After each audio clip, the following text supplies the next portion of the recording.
এটা বাস স্ট্যান্ডে পেয়েছি। বাস স্ট্যান্ডে বলতে গেলে আমাদের অটো স্ট্যান্ডে, এখানে আমরা অটো চালাই। তো ব্যাগটা উনি আমার গাড়িতে ভুলবশত রেখে চলে যান। পরবর্তীতে আমি গাড়ি যখন স্টার্ট করতে যাচ্ছি তখন দেখি তার গাড়িতে ব্যাগটা পড়ে রয়েছিল। তো ব্যাগটাকে খুলে দেখি তো অনেক কিছু জিনিস ছিল, যেমন সোনা ছিল, টাকা ছিল। তখন আমাদের জয়নাল স্যারকে আমি ফোন করে ডাকি, স্যার আমার একটা ব্যাগ পেয়েছি, সেই ব্যাগটা এসে দেখুন, আর এটা তো অনেক কিছু জিনিসপত্র আছে, সেটা আপনি দেখুন, দেখে একটা ব্যবস্থা করুন।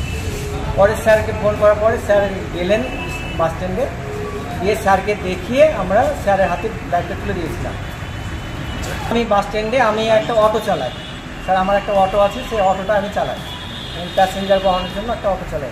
খাগড়াঘাট স্টেশন থেকে আমরা বাস স্ট্যান্ড পর্যন্ত প্যাসেঞ্জার নিয়ে আসা যাবো। আমার গাড়িতে ওরা এসে রেখেছিল, রেখে চলে গেছে, কিন্তু আমার গাড়িটা সাইডে ছিল, অন্য কেউ তুলে নিতে পারতো। কিন্তু আমি সাইড থেকে যখন গাড়িটা লাইনে লাগাতে যাবো এমন সময় দেখি একটা ব্যাগ পড়ে আছে। না স্যার, এইরকম কোনো মনে কিছু নেই, আমরা কোনো কারোর জিনিস হাত দিই না। আমরা যে কোনো জিনিস ছোটো থেকে ছোটো জিনিস পর্যন্ত পেলেও আমাদের ইউনিয়নে জমা হয়, ইউনিয়নের মাধ্যমে ওগুলো দিয়ে দেওয়া হয়। কিন্তু এই কেসটা ছিল অনেকটা বড়ো কেস, তার জন্য ইউনিয়নকে বললাম, তখন ইউনিয়ন বললো যে আপনারা প্রশাসনের সঙ্গে যোগাযোগ করে প্রশাসনের সঙ্গে দিয়ে দেন। আমি 7 বছর ধরে অটো চালাচ্ছি। আমার নাম হচ্ছে আকবর শেখ, আমার বাড়ি হচ্ছে খাগড়াঘাট স্টেশন, শিয়ালমারা।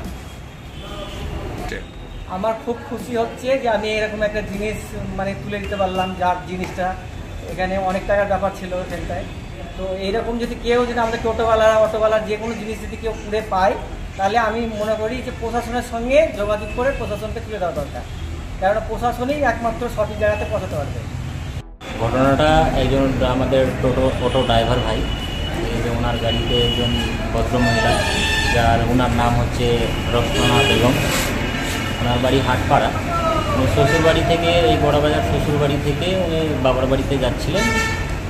তো এই অটোতে একটা ব্যাগ থেকে যায় কোনো একটা গাড়িতে। তখন এই ভাইটা বলে যে আমার গাড়িতে কার ব্যাগ আছে, ইউনিয়নকে বলার পরেও তো ইউনিয়ন ওনাদেরকে ডাইরেকশন দিয়ে যে না পুলিশ প্রশাসনের সঙ্গে যোগাযোগ করলে খুব ভালো হয়। তো যাই হোক, ভাইটা আমাদের হাতে তুলে দেয় যে স্যার এরকম একটা ব্যাপার হয়ে গেছে, একটা ব্যাগ পাওয়া গেছে, তো ব্যাগের মধ্যে কী আছে না আছে আমরা তো বুঝতে পারছি না। তো ওইখানে উনি কী করলেন যে আমাদেরকে হাতে দিয়ে দেয়, হাতে জানতে পারি আবার ওইখানকার লোককে নিয়ে যে ব্যাগে কী আছে না আছে আমাকে বললেন। আমি তো দিয়ে না একটা ভিডিও করে ওনাকে দেখা হোক, এবং যার জিনিস আছে সে আমাদের ফোনের মাধ্যমে ওনার নাম্বার পেয়ে যাওয়াতে ওনাদের ফোন করে দেই। যার সোনা গয়না ব্যাগে যে সমস্ত জিনিস ছিলেন ওনার মুখ থেকে আমাদের শোনা, আমাদের কোনো ঘড়ির ব্যাপার আসে না।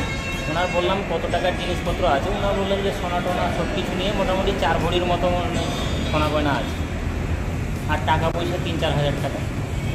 এই নিয়ে ওনাদেরকে ফোনে যোগাযোগ করে আমি অফিসে ডাকি, ও জিনিস লিখিত মারফত, এবং ড্রাইভার ভাইয়ের ওদেরকে রেখে ওনাদের সমস্ত জিনিস ফেরত দেওয়া হয়েছে পুলিশ প্রশাসন।